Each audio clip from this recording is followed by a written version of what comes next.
So hi all, thank you very much. मागच्या E3 टॉक्सला तुम्ही इतका भरभरून प्रतिसाद दिला आणि E3 फॅक्टरीवर भरभरून प्रेम करणारे तुम्ही सगळे व्ह्युअर्स आहात. That's why E3 talks is getting very popular and it is spreading across the world now. किती देशांमधनं कमेंट्स येत आहेत, फीडबॅक्स येत आहेत, मेसेजेस येत आहेत अँड सगळीकडे आपली भारतीय सगळी मंडळी. आणि आजच्या या E3 टॉक्सला पण एक असं जबरदस्त व्यक्तिमत्व तुमच्या सगळ्यांच्या भेटीला मी अविनाश सिसोदे या E3 टॉक्सचा होस्ट घेऊन आलो आहे या E3 फॅक्टरीच्या माध्यमातून. आदरणीय श्री सतीश दादा पाटील, रेकोर टेक्नॉलॉजीजचे CEO आणि भारत, अमेरिका, पुन्हा भारत असा त्यांचा जो उद्योजकतेचा एक प्रवास आहे, हा खरोखर प्रेरणादायी तर आहेच, पण त्याच्यामध्ये एक त्याला काय म्हणून अनेक चढउतार आहे. आणि हे सगळं करणारे सतीश दादा, त्यांना आपण वेलकम करूया. So welcome Satish. नमस्कार. So thank you very much. एकच कॉल केला आणि पटकन लगेच तू हो म्हटला आणि आजच्या E3 टॉक्सला तू आला. आणि खूप जुन्या E3च्या बॅचचा सतीश हा पार्टिसिपंट आहे. सो त्यांनी E3 केलंय, लिडरशिप प्रोग्राम केले, अनेक प्रोग्राम्स केलेत. तो माझा एक अतिशय चांगला मित्र. सतीश, अमेरिकेत अतिशय व्यवस्थित चाललं होतं सगळं आणि तिथून सेटल बिझनेस होता, सगळं व्यवस्थित होतं. मग तिथून अचानक भारतात का आलं? ते खरं अचानक येणं नव्हतं. अमेरिकेत जाण्यासाठी मला प्रॉमिसेस करावे लागले होते. त्या काही कंडिशनवर मला अमेरिकेत जाता आलं, मला माझ्या फॅमिलीला घेऊन. माझी पत्नी निलिमा, तिला बाहेर जाण्याची इच्छा नव्हती, अमेरिकेत जायची इच्छा नव्हती. पण आपल्या मुलाला काहीतरी एक्सपोजर मिळेल, नवीन काहीतरी बघायला मिळेल, शिकायला मिळेल, या कारणामुळे ती तयार झाली. पण त्या कारणावर तयार होताना तिने मला काही कंडिशन्स घातल्या होत्या. 3 वर्षांतर आपण परत यायचं, आपण फक्त 3 वर्ष जाऊया, 3 वर्षचं एक्सपोजर भरपूर झालं, 3 वर्षांतर आपण परत येऊ. तर एक प्रॉमिस मला आधी करून घेतलं होतं आणि त्याच्यानंतरच मग आम्ही अमेरिकेत गेलो होतो. मग 3 वर्षांनंतर जेव्हा सगळं बऱ्याच खडतर ह्याच्यानंतर जेव्हा सगळं व्यवस्थित चाललं होतं, त्यावेळी मला तिने त्या प्रॉमिसची आठवण करून दिली की आपल्याला 3 वर्ष झालेले आहेत आणि आता आपल्याला जायची वेळ झालेली आहे. ठीक आहे, व्यवसाय आहे, बिझनेस आहे, तो एका बाजूला आणि तुमचं प्रॉमिस एका बाजूला, त्यामुळे आता ते तुम्ही पाळायला पाहिजे. आणि माझा मुलगा पण, त्याचं नाव राज, त्याची पण इच्छा भारतात परत यायची होती. त्यांना इकडचे म्हणजे आजी बाबा, काका, मामा हे सगळे मिस करायचे ते.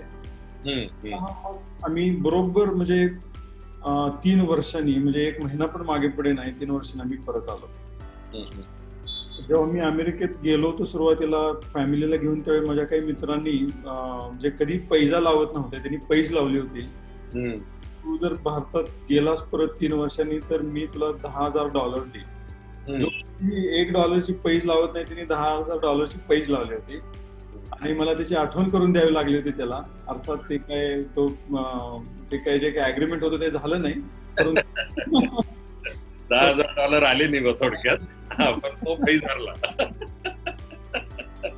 त्याच्या मागे मोठं कारण होतं. त्याच्या दुसरं कारण असं होतं की जेव्हा अमेरिकेत व्यवसाय सुरू केला होता त्यावेळी भारतामधून तो करणे हा त्याच्या मागे बिझनेस मॉडेलच होता.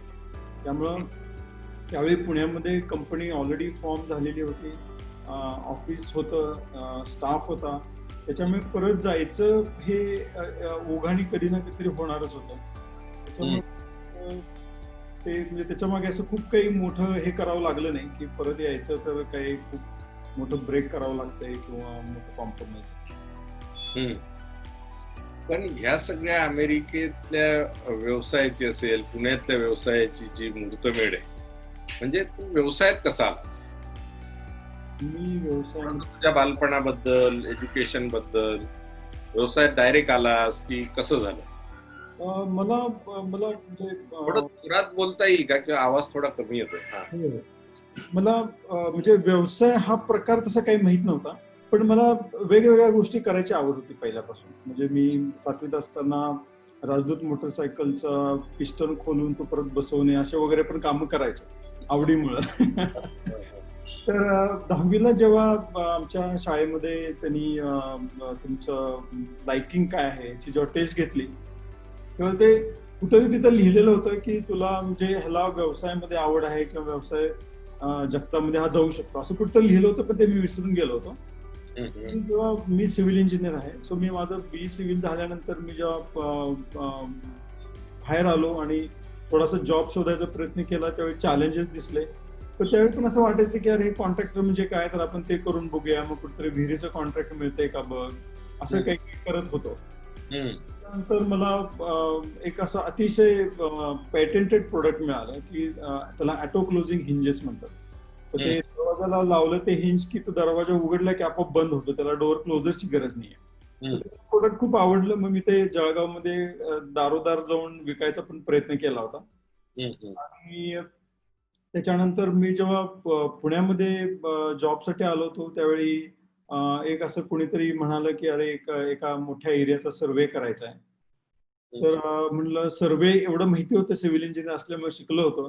त्याला म्हणलं काय झालं, तर तो म्हणाला की दुसऱ्या कोणाला तरी कॉन्ट्रॅक्ट मिळवतो, त्यांनी ऐनवेळी नाही म्हणाला आणि ते करायचंय. म्हणलं कितीचं आहे, तर म्हणलं साधारणतः लाखभर रुपयाचं असेल. त्यावेळी माझा वर्षाचा पगार 12,000 होता आणि ते लाखाचं लाखाचं कॉन्ट्रॅक्ट होतं. याच्या व्यतिरिक्त मला काही खूप माहित नव्हतं, पण त्याला मी म्हटलं होतं की चल मी करतो. आणि त्याला करतो म्हणून सांगितलं आणि मग कसं करायचं हा विचार मी सुरू केला. तर हे म्हणजे असं मला ते आवड पहिल्यापासून होती, नवीन नवीन गोष्टी करायची आणि अशी काही रिस्क वाटायचीच नाही. म्हणजे असं ते वय पण कदाचित तसं असेल की काही करायचं म्हणजे काय, तर ठीक आहे, काय होणार आहे जास्तीत जास्त, असं असं करत होतो. आणि ते करत असताना मी पुणे महानगरपालिकेमध्ये इंजिनियर होतो. काही वर्ष मी तिथे काम केलं. पण त्याच्यानंतर माझं काही मन खूप रमत नव्हतं. मला असं काहीतरी जरा लेटेस्ट आणि असं काहीतरी एक्साइटिंग पाहिजे होतं. मग मला कॉम्प्युटरचं फील्ड मला एका मित्राने सांगितलं. मी कोर्स वगैरे केला, 1 वर्ष, 1.5 वर्षाचा कोर्स केला आणि त्याच्यानंतर मी ह्या आयटी क्षेत्रामध्ये आलो. आणि करत असताना मी माझ्या एका सिनियर कलिगचीच कंपनी जॉईन केली होती. पण त्यावेळी मला कुठेतरी असं 3-4 वर्ष काम केल्यानंतर वाटलं होतं की जर आपण दुसरी कुठली कंपनीमध्ये जर काम केलं तर ती आपली असेल. आपण काही दुसऱ्या कुठल्या कंपनीमध्ये ह्याच्यानंतर काम करायचं नाही. आपण तो पण एक प्रयोग करून बघूया. तर असे ते विचार होते. अमेरिकेत असताना परिस्थितीमुळे मला तो निर्णय लवकर घ्यायची संधी मिळाली असं म्हणेन. आणि अशा प्रकारे मी नोकरीच्या निमित्तानेच अमेरिकेत गेलेला होतास या कंपनीच्या मार्फत? हो, मी अमेरिकेमध्ये नोकरीच्या निमित्ताने गेलो होतो. वर्षानंतर वेगळ्या परिस्थिती निर्माण झाल्या फायनान्शियल आणि मार्केटच्या रिलेटेड. त्याच्यामुळे मला माझ्या पुढे 2च ऑप्शन होते की दुसरा जॉब करणे किंवा व्यवसाय करणे. त्यामध्ये तो व्यवसाय करणे हा ऑप्शन निवडला आणि मग तसा माझा प्रवास सुरू झाला या क्षेत्रामध्ये. आता मी जवळजवळ 13-14 वर्ष झालीत मला. मी आता पुण्यामध्ये काम करतो आयटी क्षेत्रामध्ये. आता आयटीत एक्झॅक्टली काय करता तुम्ही? म्हणजे कशी टीम काय आहे, एक्झॅक्ट काम काय आहे? आणि एक सिव्हिल इंजिनियर आयटीचा बिझनेस करतो. पहिले तर म्हणजे तू जेव्हा कम्प्युटर क्षेत्रात गेला तेव्हा गिगाबाईट हा शब्द पण होता की नाही? I don't know exactly. MB मध्येच एमबी मध्येच सगळं होतं, बरोबर. जीबी असं ऐकलं जात नव्हतं तेव्हा, राईट. आता तेव्हा डायरेक्ट सिव्हिल मधनं कम्प्युटर मध्ये येणे, ओके, हेच एक मोठा बदल होता. तर खरं म्हणजे तो असा खूप मोठा बदल आहे असं काही वाटायचं नाही, कारण की नवीन नवीन गोष्टी करण्याची आवड असल्यामुळे आणि क्युरियोसिटी असल्यामुळे असं काही आपण इकडून तिकडे जातो म्हणजे खूप काही वेगळं आहे बघणाऱ्यांना कदाचित वाटत असेल, कदाचित फॅमिलीला पण वाटलं असेल, कारण की मी त्यावेळी सेटल होतो जेव्हा मी कॉम्प्युटरमध्ये यायचं ठरवलं त्यावेळी. झालेलं होतं, मुलगा होता आणि सगळं सेट होतं. पण मला ते कसं कधी काही असं खूप मोठं रिस्क वगैरे आहे असं काही खूप वाटलं नाही त्यावेळी. पण बॅक टू युअर क्वेश्चन की आम्ही आयटी मध्ये काय करतो.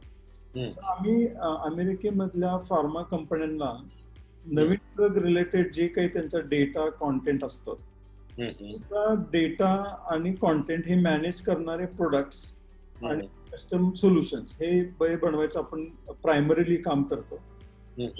मोस्टली आपण क्लाउड मध्ये किंवा नेटिव्हली क्लाउड मध्ये जे काही आता नवीन सॉफ्टवेअर्स बनतात तशा प्रकारचे आपण काम करत असतो इथे. पुण्यामध्ये साधारणतः एक 60 लोकांची टीम आहे. अच्छा, 60 लोकांची, 60 पीपल्स टीम. आणि मोस्टली म्हणजे 55 तर ऍक्च्युली IT प्रोफेशनल्स आहेत, म्हणजे डेव्हलपर्स, मॅनेजर्स, आर्किटेक्ट वगैरे अशा प्रकारचे. आणि प्रायमरीली आपलं काम अमेरिकेमधल्या कंपन्यांशी होतं, पण काही युरोपियन पण कस्टमर्स आहेत. अशा प्रकारे चालू आहे. आणि साधारणतः म्हणजे तुमचा अॅन्युअल टर्नओव्हर किती असतो? आता अॅन्युअल टर्नओव्हर हा जरा प्रायव्हेट लिमिटेड असल्यामुळे मला सांगता येणार नाही. सांगता येणार मी समजतो सायझेबल आणि डॉलर्स आणि युरोज मध्ये असेल. हो, मध्ये काम करता की नाही, की 100% यूज आहे? ऍक्च्युली भारतीयामध्ये आम्हाला तशी संधी जास्त मिळत नाही, कारण फार्मा कंपन्यांमध्ये हे जे खूप जे FDA रिलेटेड जे रेग्युलेशन्स वगैरे आहेत, एक्सपर्टीज बऱ्याचशा त्या एरियामध्ये असल्यामुळे त्याला जे लागणारं जे काही सब्जेक्ट मॅटर स्पेशालिस्ट आहेत आपल्याकडे नाहीये, ते अमेरिकेमध्ये आहेत. तर तिथे असल्यामुळे आपण जास्त करून आपण भारतामध्ये काही खूप व्यवसाय करत नाही. पण तरी सुद्धा आम्ही आमचं बॅकग्राऊंड पब्लिशिंगचं आहे. सो आम्ही सुरुवात केली त्यावेळी पब्लिशिंगला लागणारे सॉफ्टवेअर्स बनवायचे.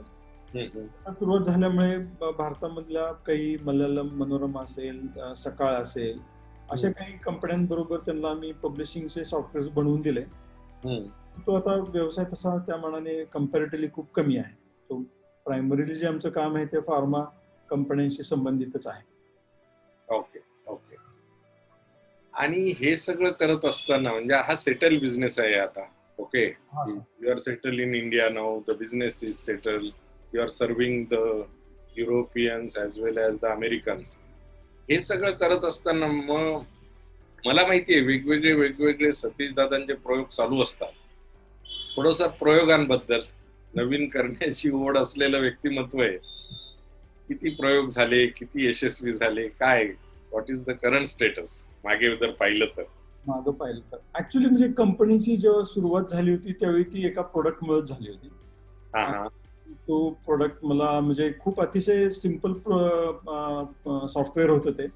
ऍडोबीच्या संबंधी, ऍडोबी तुम्ही ऐकलं असेल, फोटोशॉप वगैरे, त्या संबंधी ते प्रोडक्ट होतं. एकदम सिम्पल होतं, पण ते असं प्रश्न पडला होता की कसं कुणाला सुचलं नाही की असं करावं म्हणून. तसा निश होता. तर ते असं बाथरूम मध्ये आंघोळ करत असताना तो एकदम मला असं क्लिक झाला होता की अरे आपण हे असं करायला काय हरकत आहे. मग आमचं पुण्यामध्ये ऑलरेडी कंपनी सुरू झालेली होती. माझा कलिग महेश, त्यांनी ते C++ मध्ये ते मला लिहून दिलं. ते लिहिल्यानंतर मी ऍडोबीच्या टीमला ते प्रेझेंट केलं होतं.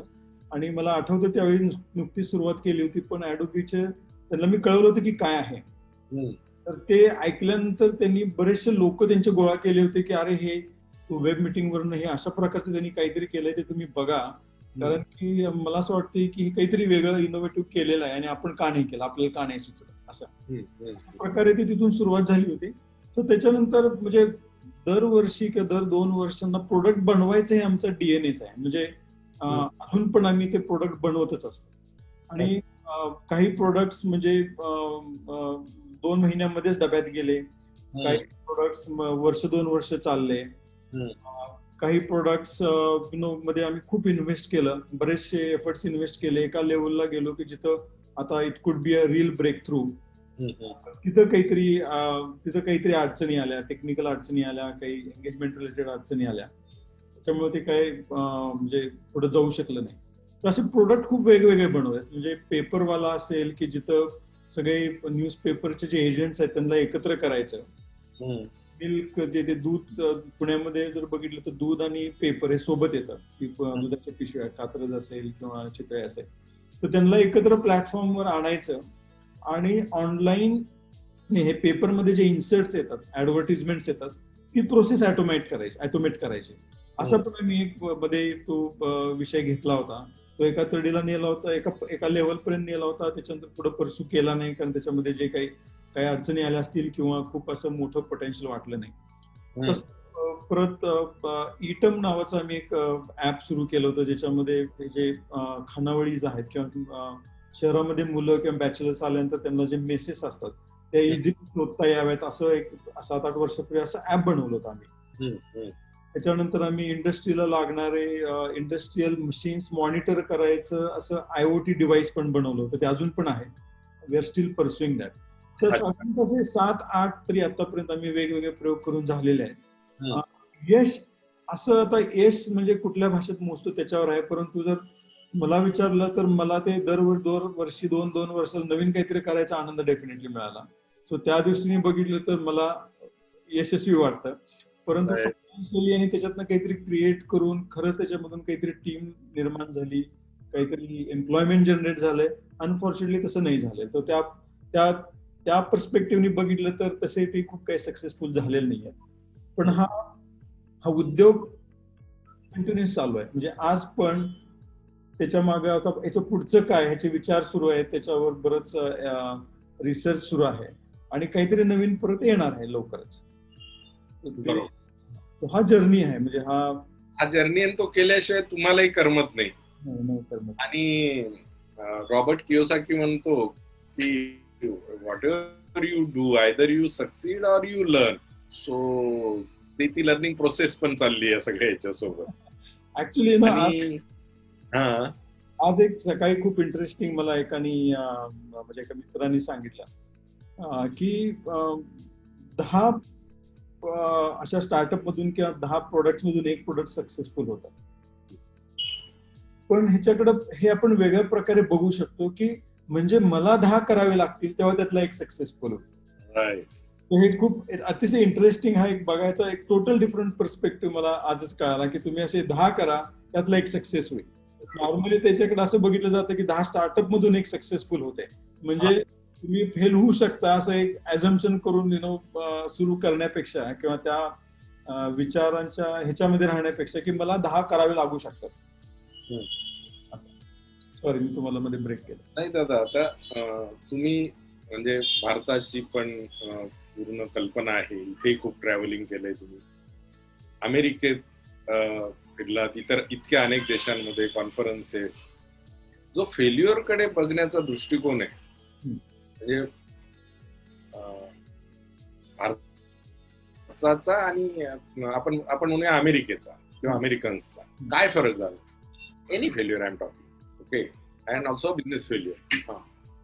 खरं म्हणजे आपल्याकडे बघायचं म्हणजे मी एखादं काही केलं आणि त्याच्यामध्ये जर मी अयशस्वी झालो, म्हणजे ज्याला आपण फेल्युअर म्हणतो, तर आपल्या भारताकडे त्याला म्हणजे माझं काहीतरी इनिशिएटिव्ह फेल झालं, प्रयोग केला ते फेल झाला असं न बघता हा माणूस फेल्युअर आहे असं जास्त बघण्याची मानसिकता आहे असं मला वाटतं. अमेरिकेमध्ये ते खूप कॉमन आहे, म्हणजे एखाद्याला फायर करणं, ले ऑफ करणं, त्यांनी हातात बॉक्स घेऊन बाहेर पडणं कंपनीच्या, त्याला इट्स अ पार्ट ऑफ बघितलं जातं. त्याच्याकडे असं काही ही इज अ फेल्युअर किंवा शी इज अ फेल्युअर असं बघितलं जात नाही. तर what ever happen, something happen and now that guy is not probably is not going to work in that company, असं एक अतिशय सिंपलपणे बघितलं जातं. म्हणजे बिझनेस फेल्युअर मध्ये पण तसं आहे आणि जॉब फेल्युअर मध्ये पण तसं आहे की त्याच्याकडे तो माणूस फेल्युअर आहे म्हणून बघितलं जात नाही, तर ते जे काही करत होता ते प्रॉबेबली फेल झालं अशा दृष्टीने बघितलं जातं. आणि हा मोठा विषय, कारण भारतात पण स्टार्टअप्स, जसं आताच तू म्हटलं की 10 पैकी 9 स्टार्टअप फेल होतात, तुझा मित्र म्हटला 10 इनिशिएटिव्ह पैकी. स्टार्टअप्स मध्ये पण यंगस्टर्स येण्याचं टाळतात त्याचमुळे की अरे यार फेल हो जाएंगे, मग तो फेलचा एकदा शिक्का बसला की पुन्हा दुसरं करायची इच्छा नाही. But this is really inspiring की मग 10 स्टार्टअप कर बाबा, एक गॅरंटेड सक्सेस.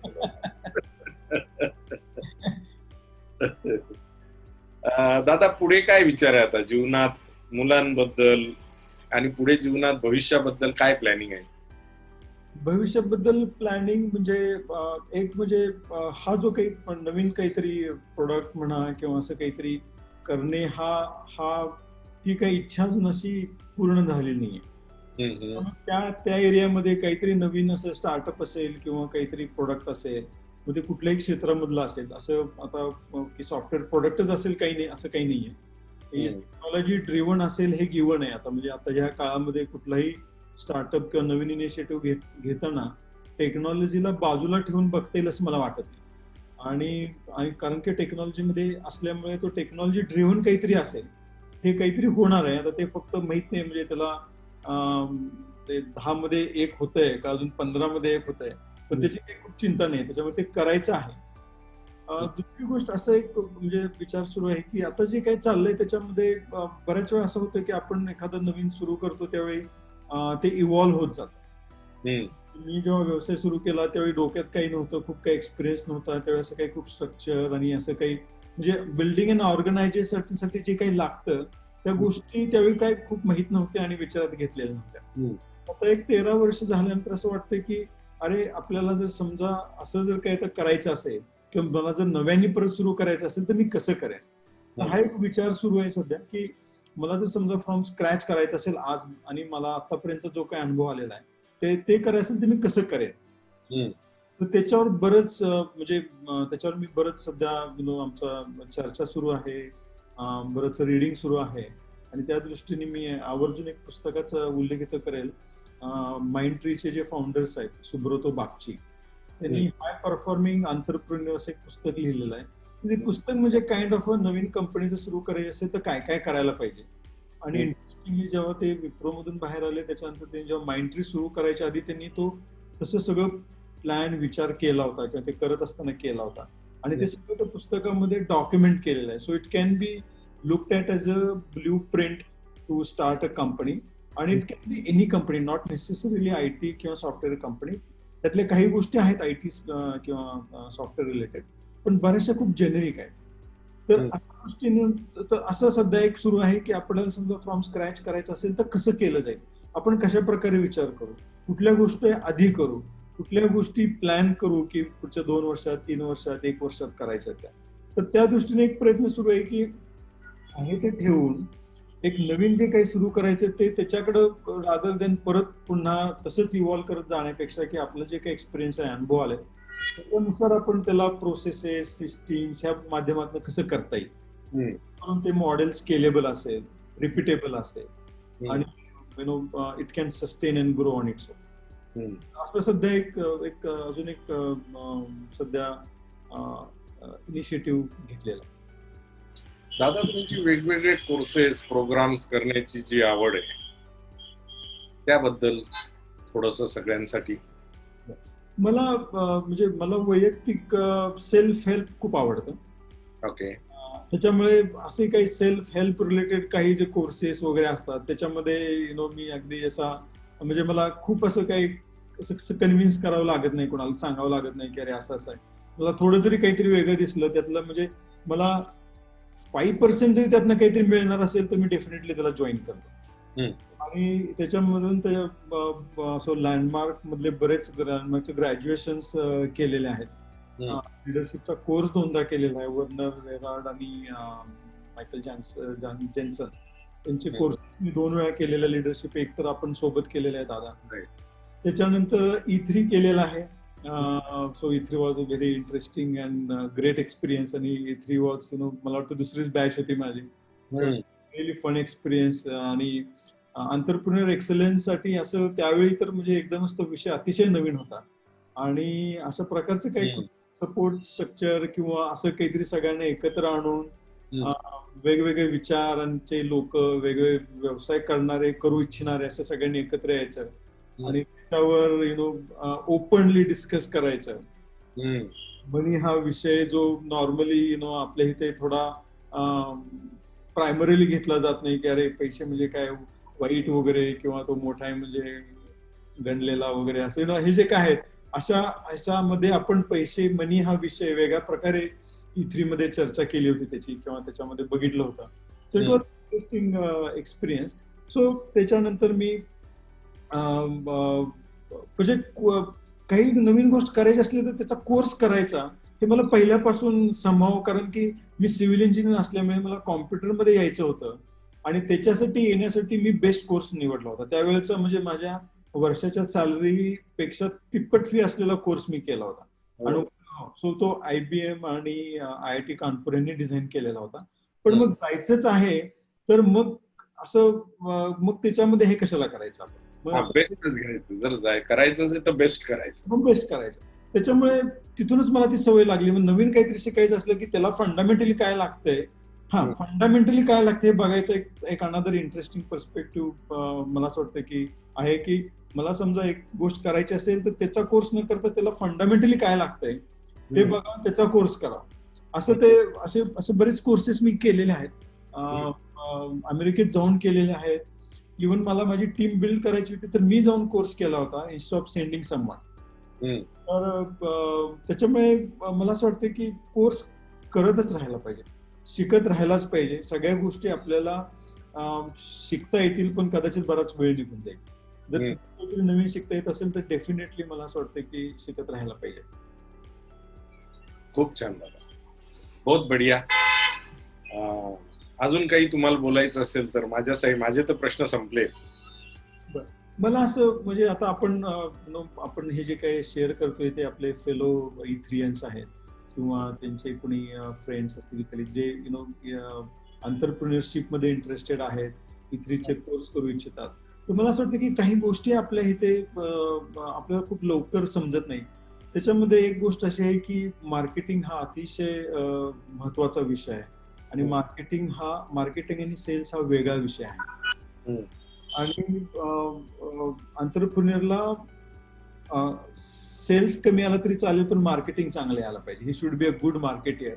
हा म्हणजे मला जर 7-8 वर्षापूर्वी कुणी सांगितलं असतं, 5 वर्षापूर्वी कुणी सांगितलं असतं, मला त्याच्यावर विश्वास बसला नसता. पण जेव्हा मी त्या अनुभवातून गेलो तेव्हा माझ्या लक्षात आलं की नाही, मार्केटिंग हा विषय खूप महत्वाचा आहे. सो एंटरप्रेन्योरला मार्केटियर असणं हे खूप महत्वाचं आहे. त्याच्यामुळे मार्केटिंग ह्या विषयामध्ये डेफिनेटली एंटरप्रेन्योर्सनी प्रयत्न करावा आणि त्याच्यामध्ये स्किल्स डेव्हलप करावेत. मी त्याच्यासाठी एक अतिशय चांगलं पुस्तक मी काही महिन्यांपूर्वी वाचलं, हे सांगेन. त्याचं नाव आहे 1 पेज मार्केटिंग प्लॅन. 1 PMP असं नाव आहे. 1 पेज मार्केटिंग प्लॅन अतिशय सुंदर पुस्तक आहे ते. आपण E3 मध्ये सुद्धा बिझनेस प्लॅन वगैरे बनवतोच, म्हणजे त्याच्या इन ऍडिशन टू दॅट आपण 1 PMP हे पुस्तक पण रेफर करू शकता. अतिशय सुंदर रीतीने आणि अतिशय साध्या भाषेतले लिहिलेलं आहे आणि ते वाचले की मार्केटिंग हा विषय बऱ्यापैकी कळतो. तर हा एक मला असं सांगावं वाटेल. दुसरं म्हणजे मला जे काही अनुभव आले त्याच्यामधून जर काही शेअर करता आलं तर म्हणून मी सांगतोय की दुसरी गोष्ट म्हणजे आपण प्रोसेसेस मध्ये इन्व्हेस्ट करायला पाहिजे. आपण इन्व्हेस्ट बऱ्याच वेळा बाकीच्या गोष्टींमध्ये करतो पण प्रोसेसमध्ये कमी इन्व्हेस्ट करतो. त्याच्यामुळे मला असं वाटतं की प्रोसेसेस मध्ये इन्व्हेस्ट करायला पाहिजे, सुरुवातीपासून करायला पाहिजे. कदाचित थोडंसं आपले मॅन किंवा ह्युमन मध्ये इन्व्हेस्ट कमी केलं तरी चालेल, रिसोर्सेस मध्ये इन्व्हेस्ट कमी केलं तर चालेल, पण प्रोसेसेस मध्ये करायला पाहिजे. प्रोसेसेस मधून जर रिसोर्सचं जर डेव्हलपमेंट झाली तर ती जास्त बेटर आहे असं मला वाटतं आता एवढे वर्ष बघितल्यानंतर. कारण की प्रोसेस मधून रिपीट करता येतं. एखाद्या रिसोर्स मध्ये केलेली इन्व्हेस्टमेंट ती रिपीट नाही होते ना, सो तुम्हाला ती परत दुसऱ्या ह्याच्यासाठी परत तेवढीच इन्व्हेस्टमेंट करावी लागते. त्याच्यापेक्षा अजून मला looking at thinking about different areas.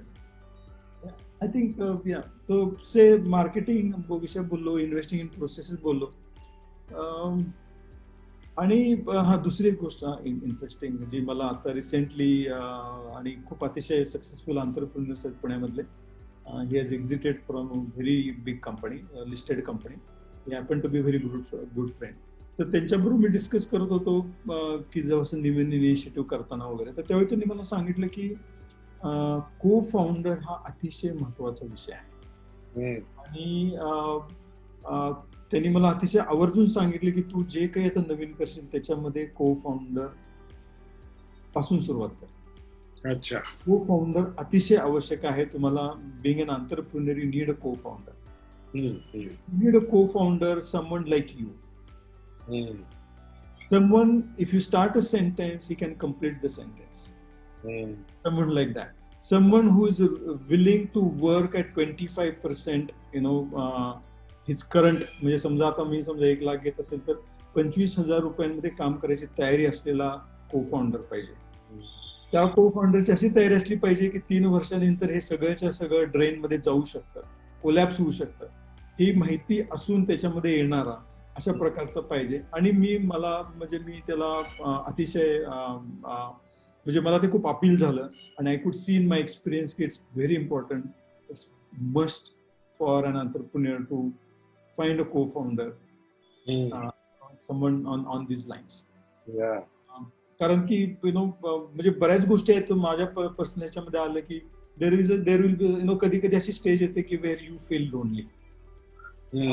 If you have a cofounder you don't have that loneliness, आणि that loneliness is really sometimes it becomes killer for you in the entrepreneurship journey. तर हे मला it's very recent, काल परवाच माझी त्यांची meeting झाली तर मला कळालं. So I thought I will share. पण खूप छान झालं हे जे तुम्ही सांगितलं ना. युजली जो दोघं एक से भले दो असं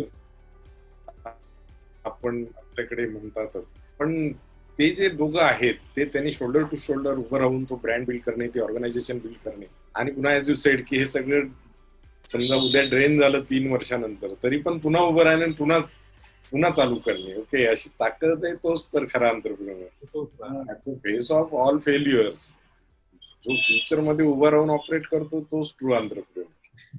सो सक्सेस तो सबका होता है, सो फेल्यूर तो किसी किसी को मिलता है ना.